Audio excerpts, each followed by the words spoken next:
Hello dears, ഇന്ന് നിങ്ങൾ ക്യാപ്ഷനിൽ കണ്ടതുപോലെ നിഗൂഢതകൾ നിറഞ്ഞ ഒരു സ്ഥലത്തോട്ടാണ് നമ്മൾ പോകുന്നത്. നമ്മൾ ഈ നടന്ന് കുന്നു കയറി പോകുന്നത് വേറെ എങ്ങോട്ടുമല്ല, മണിമല കൊട്ടാരത്തിലോട്ടാണ്. പോത്തൻകോട് എന്ന ചെറു ഗ്രാമത്തിൽ കാലത്തിന്റെ പൊടി മൂടിയ കൊട്ടാരം നിശബ്ദമായി നിൽക്കുന്നു. അതാണ് മണിമല കൊട്ടാരം. ഈ കൊട്ടാരത്തിന് ഒരു നൂറ്റാണ്ടിലേറെ പഴക്കമുണ്ടെന്ന് നാട്ടുകാർ പറയുന്നു.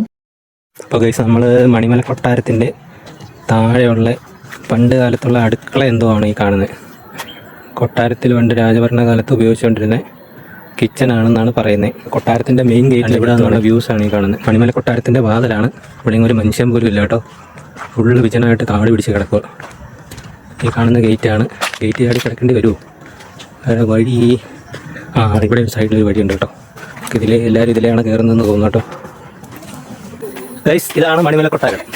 ഈ കൊട്ടാരം നിർമ്മിച്ചത് 19-ാം നൂറ്റാണ്ടിന്റെ കാലയളവിൽ എന്ന് പറയപ്പെടുന്നു. വാതിലുകൾ, തൂണുകൾ, മേൽക്കൂരകൾ എന്നിവയെല്ലാം മനോഹരമായ കരിങ്കൽ പണിയിലാണ് നിർമ്മിച്ചിരിക്കുന്നത്. ഇതൊക്കെ തന്നെയാണ് ഈ കൊട്ടാരത്തിന്റെ പ്രധാന ആകർഷണം. അങ്ങനെ ഈ സ്പോട്ട് ഇഷ്ടപ്പെട്ട് ഇവിടെ നിന്ന് 2 ഡാൻസ് എടുക്കാമെന്ന് നമ്മൾ കരുതി.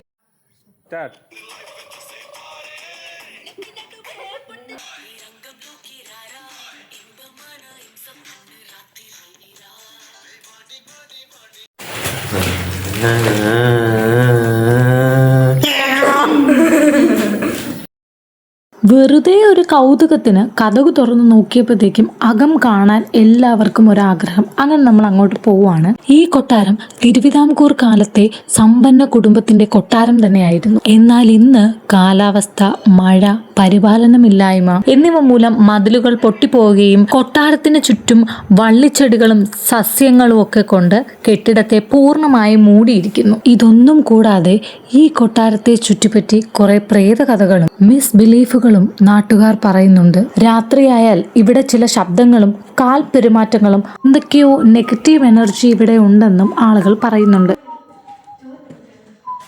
ഈ കൊട്ടാരത്തിന്റെ ഐതിഹ്യം എന്തെന്നാൽ 1924 മുതൽ 1931 വരെ തിരുവിതാംകൂർ ഭരിച്ചിരുന്ന പൂരാടം തിരുനാൾ സേതുലക്ഷ്മിബായി തമ്പുരാട്ടിയുടെ വേനൽക്കാല വസതിയായി ശ്രീരാമവർമ്മ വലിയ കോയി തമ്പുരാൻ നിർമ്മിച്ചതാണ് ഈ കൊട്ടാരം. നിരവധി സിനിമകളുടെയും സീരിയലുകളുടെയും ഷൂട്ടിംഗ് ലൊക്കേഷനുകളായി ഇവിടെ മാറിയിട്ടുണ്ട്. മോഹൻലാൽ നായകനായെത്തിയ ഗീതാഞ്ജലി, തച്ചോളി വർഗീസ് ചേകവർ എന്ന സിനിമയും ജയറാം നായകനായെത്തിയ സൂപ്പർമാൻ, പിന്നെ ഏഷ്യാനെറ്റിൽ സംപ്രേഷണം ചെയ്തിരുന്ന സീരിയലായ ഹലോ കുട്ടിച്ചാത്തൻ, കടമറ്റത്ത് കത്തനാർ എന്നിവയും ഇവിടെ ഷൂട്ട് ചെയ്തിട്ടുണ്ട്. അങ്ങനെ നമ്മൾ സ്റ്റെപ്പ് കയറി മുകളിലത്തെ നിലയിൽ എത്തിയിരിക്കുകയാണ്. ഇതെന്തോന്ന് ചോരവല്ലോ ആണോ? മുകളിലത്തെ നിലയിലാണേലും താഴെയാണേലും അത്യാവശ്യം റൂംസും സ്പേസും ഒക്കെ നല്ലപോലെയുണ്ട്. ഇവിടെ നിന്ന് നേരെ നമുക്ക് ബാൽക്കണിയിലോട്ട് ഇറങ്ങാം. ഇവിടെ നിന്ന് 4 സൈഡ് ഫുള്ളും നമുക്ക് കാണാം. മെയിനായിട്ട് നമുക്കിവിടെ നിന്നാൽ ശാന്തിഗിരി ആശ്രമവും താമര പർണശാലയും ഒക്കെ നല്ല വ്യക്തമായിട്ട് കാണാം എന്നതാണ്. കുന്നിന്റെ മണ്ടയിലായി കൊട്ടാരം പണിത് രാജാവിന് ചുറ്റുമിരുന്ന് കാണാൻ പറ്റുന്നത് പോലെ. അങ്ങനെ നമ്മൾ ഏറ്റവും ടോപ്പിൽ കയറി ഇവിടെ നിന്ന് കടലും കാണാൻ പറ്റും കേട്ടോ. ഇവിടെ നിന്ന് കുറച്ച് വീഡിയോസും ഫോട്ടോസും ഒക്കെ എടുത്തിട്ട് നമ്മൾ താഴോട്ട് ഇറങ്ങുവാണ്.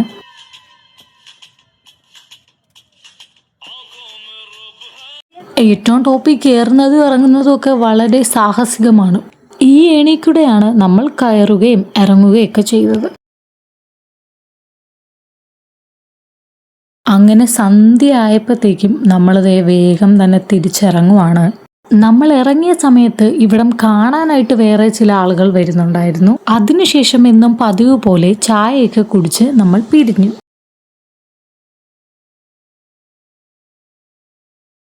എങ്ങനെയുണ്ട് നമ്മുടെ മണിമലക്കുന്ന് കൊട്ടാരവും ഐതിഹ്യവും ഒക്കെ? ഇഷ്ടമായാൽ ലൈക്ക്, ഷെയർ ആൻഡ് സബ്സ്ക്രൈബ് കൂടെ ചെയ്യണേ.